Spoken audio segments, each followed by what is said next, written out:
Welcome back to the show. This is Science versus Conspiracy over coffee. I'm your co-host, Conspiracy. And I'm Science. Yeah, and thanks for joining us. Happy New Year. Happy New Year. We have a great show this week. It's the first week of the new year, and hope everybody did have a great New Year's. So we're going to be talking about the hidden history of the electric car. Ooh, vroom vroom. Vroom vroom. All right, so let's get into it.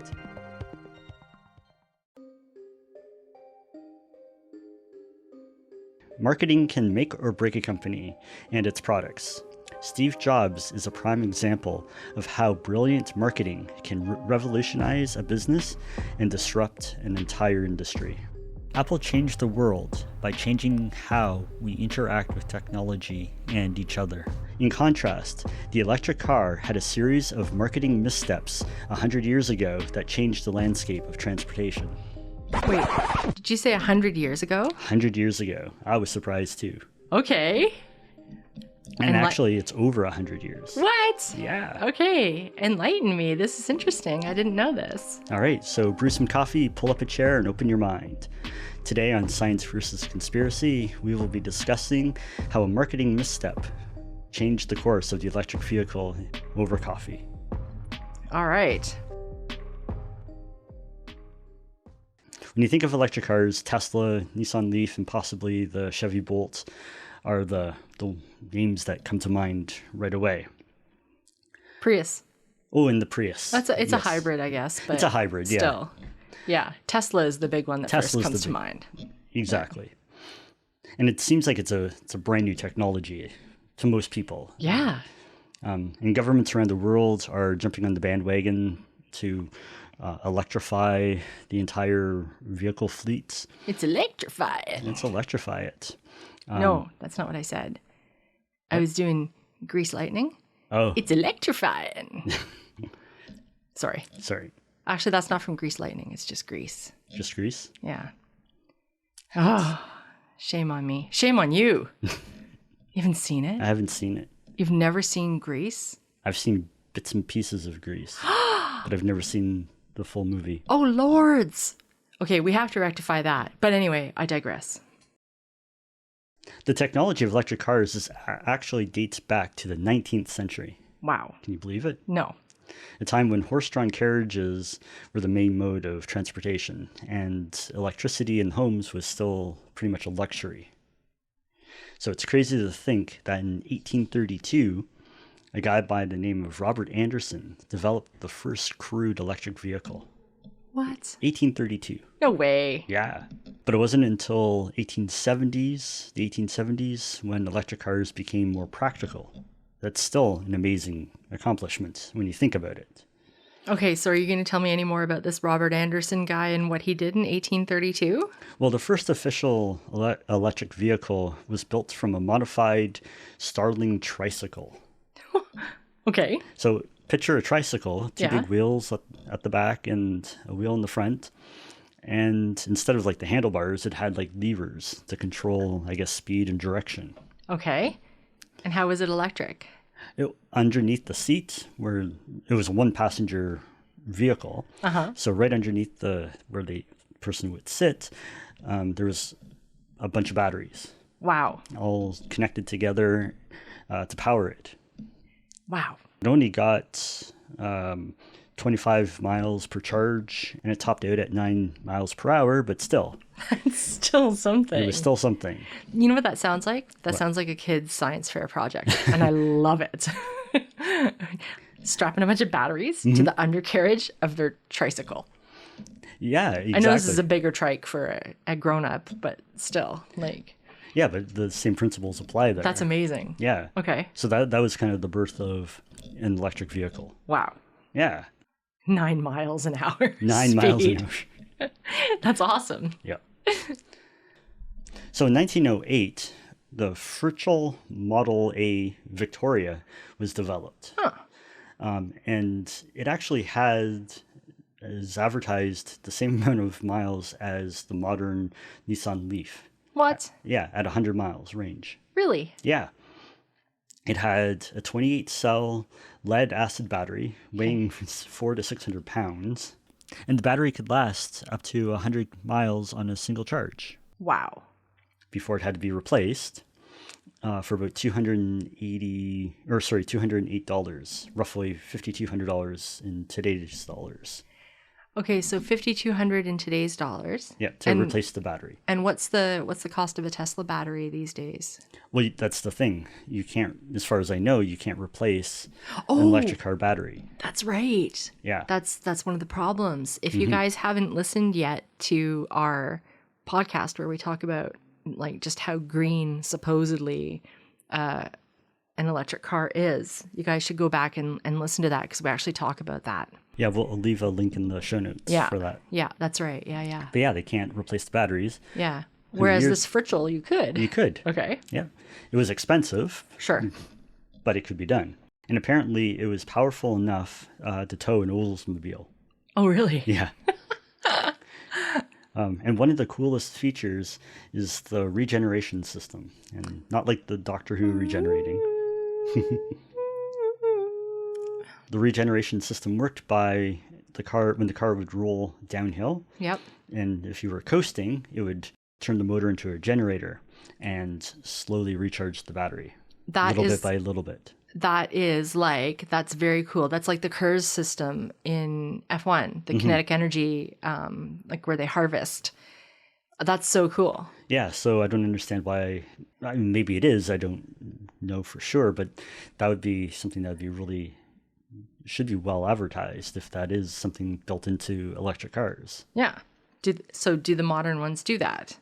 I'm not sure. Okay. We'll have to find out. Yeah, but I don't think they do. Okay. Yeah, because for all that I hear and know about electric cars, I've never heard anybody mention that. Yeah, and you would think that would be one of the That'd be a massive feature. selling point. Especially in high markets like San Francisco. Yeah. And there's lots of hills and there's high electric car adoption there. Yeah. It's high on all sorts of accounts. But one of the more controversial electric vehicles was built in a year later in 1909. It was called the Babcock Runabout. Okay. And it's controversial because it claimed to have gone on a tour of Illinois on one single battery charge of 1,244 miles. Wow. And it's controversial because it's far beyond what any other car range was getting at the time. Yeah. It's beyond what we can do today. Yeah. For that matter. So they claimed to have gotten 1,244 miles around the state of Illinois. Yes. Wow. On a single battery charge. Okay. And the battery cost $1,600 at the time, roughly. Oh, sorry, not the battery. The whole car cost about $1,600, roughly $49,911 in today's dollars. Roughly. Well, it's weird because all the inflation converters wouldn't go back to anything before 1914. Oh, really? And they only go to 2022. Okay. So I had to fudge it a little bit. Okay. Yeah, cool. But roughly $50,000. Yeah. Okay. Which is still cheaper than the base model of a Tesla.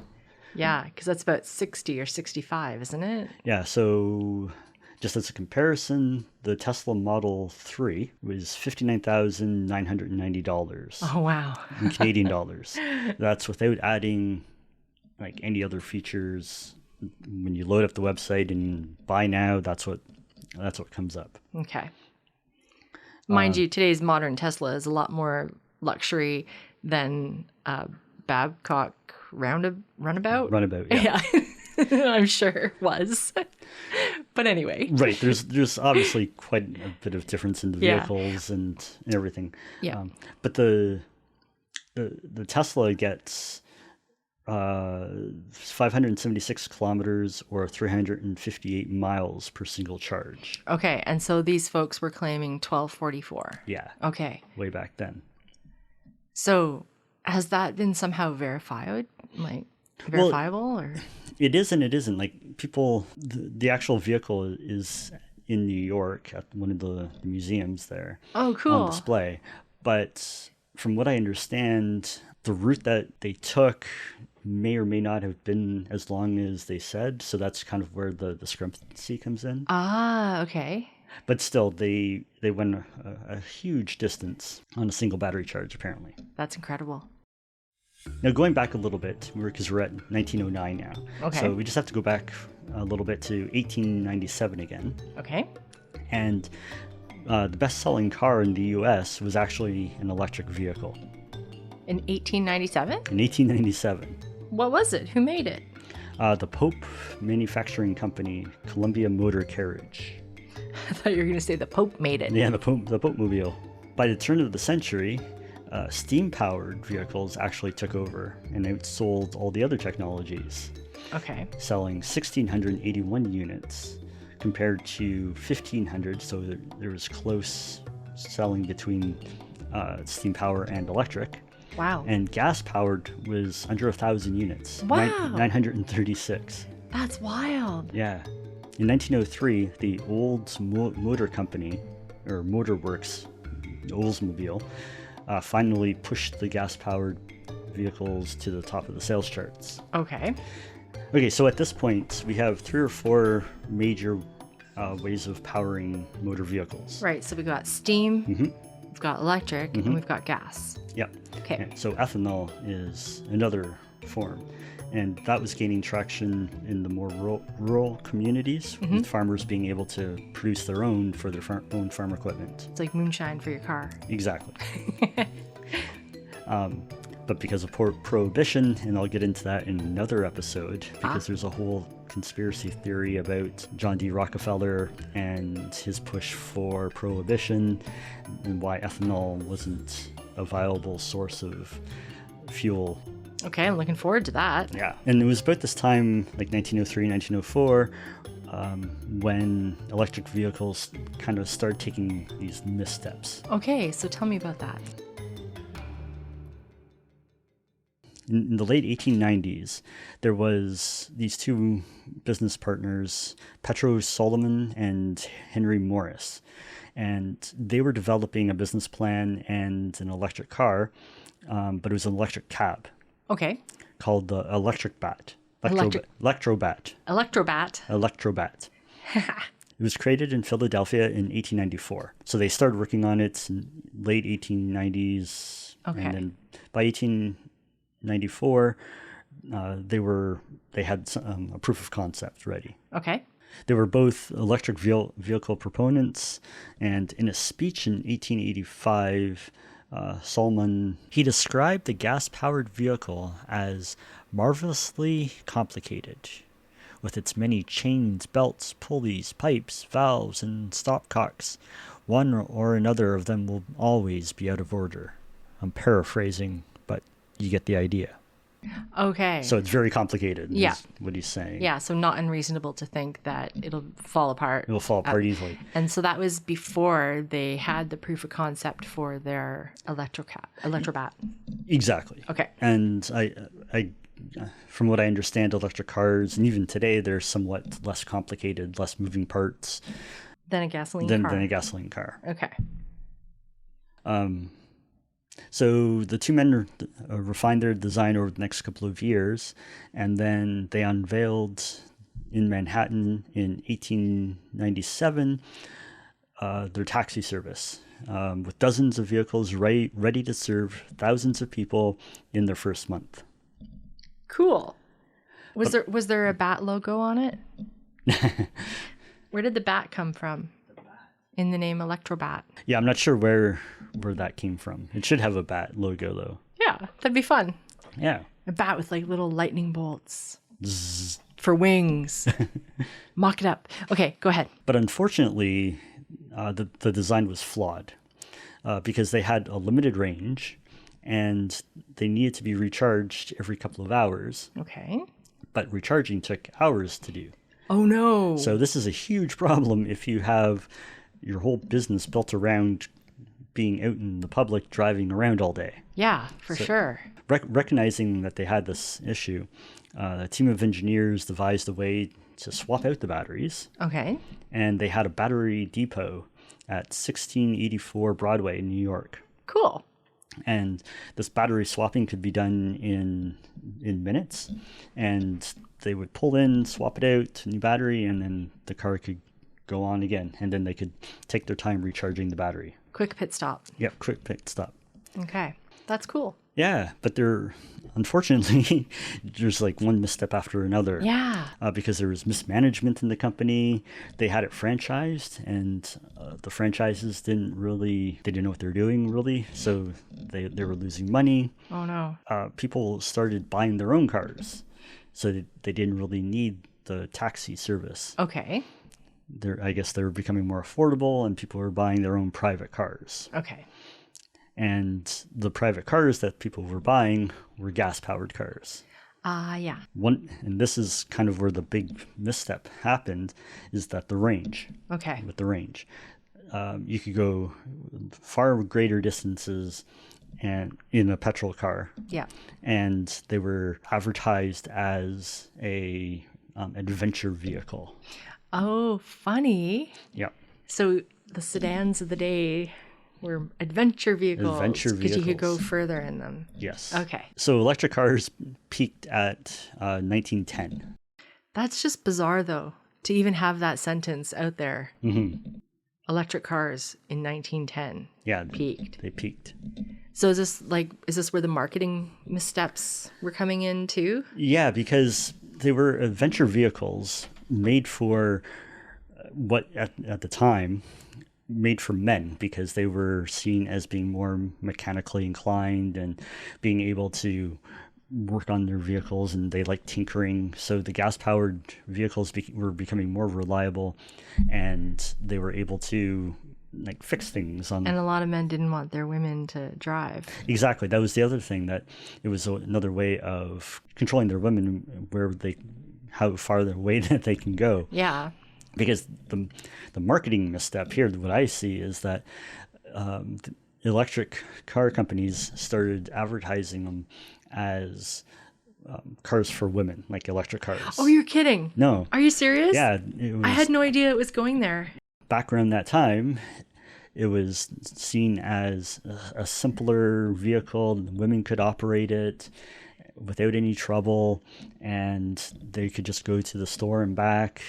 And that's where the marketing end of it came in. And maybe if they didn't market it so segregated, men and women, things may have been different. But because women only represented 15% of the drivers in Los Angeles, for example, okay, in 1914, okay, and 5% in Tucson. Wow.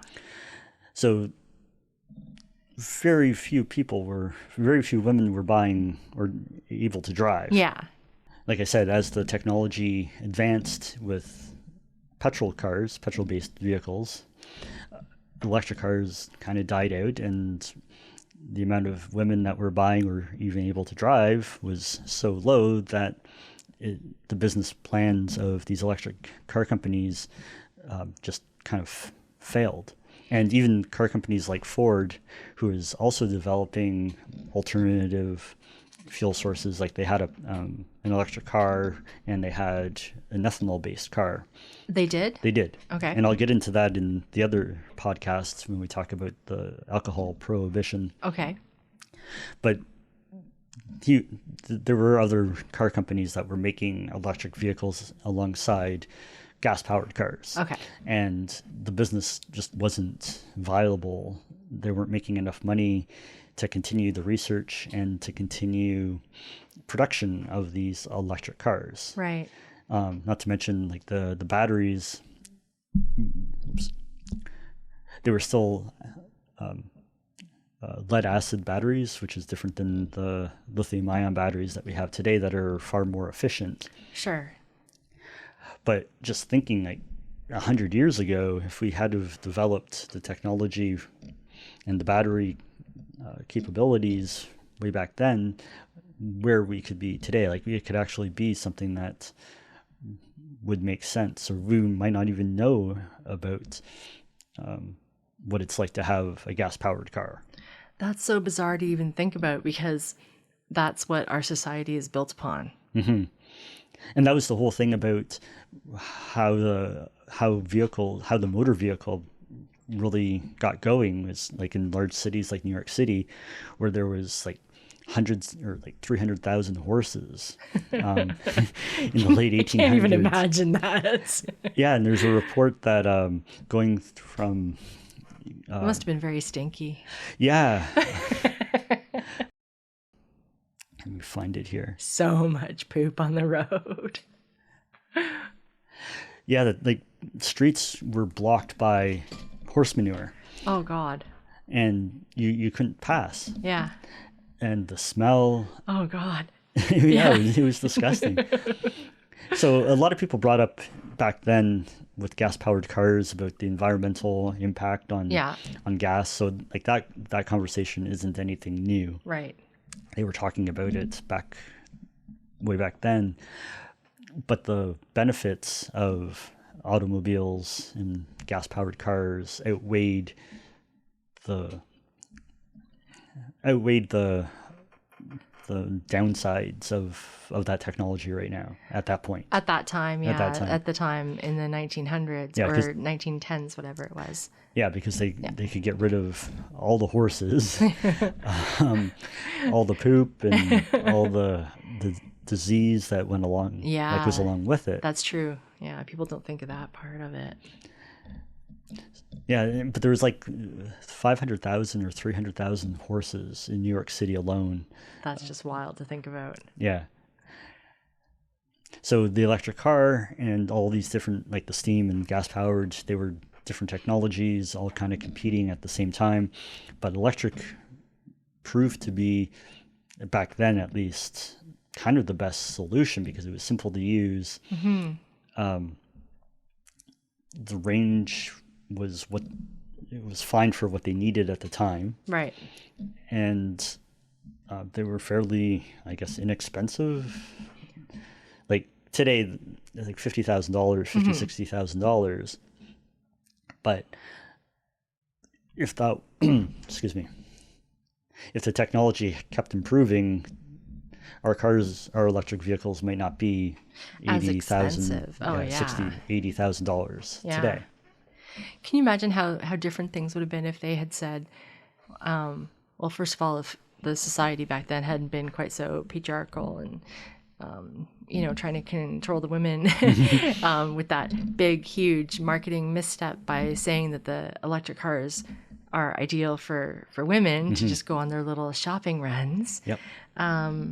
Then perhaps the manly men could have potentially embraced it as well. If also, I guess several things would have had to have been working in concert for this to have taken off, of course. And they didn't. But, for example, if they had also been able to set up those battery depots, several, and if they hadn't been so mismanaged by the franchisees and whatnot.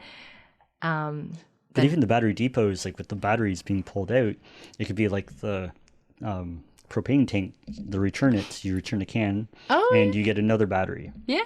And there could have been like a program or something set up like that instead of having or it could be like at the gas station. Right. Except you pull up, you pay for a new battery, they pull out the old one.